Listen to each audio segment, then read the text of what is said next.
मधील घटनेच्या निषेधार्थ माणगाव येथे निषेध मशाल मोर्चा, पहलगाम येथे निष्पाप पर्यटकांवर झालेल्या भ्याड दहशतवादी हल्ल्याच्या निषेधार्थ सायंकाळी 6 वाजता माणगाव येथे सर्वपक्षीय सर्व सामाजिक संघटना, युवक, युवती व महिला विराट मशाल मोर्चा बालाजी कॉम्प्लेक्स ते प्रांत कार्यालयापर्यंत काढण्यात आला।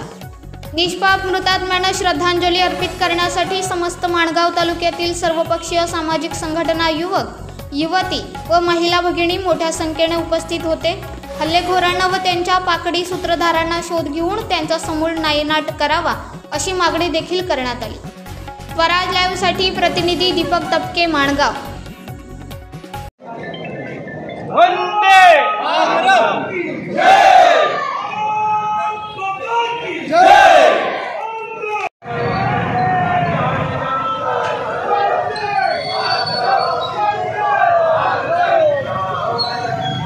आपण पाहताय महाराष्ट्रातील वेगवान न्यूज चॅनल स्वराज्य लाईव्ह।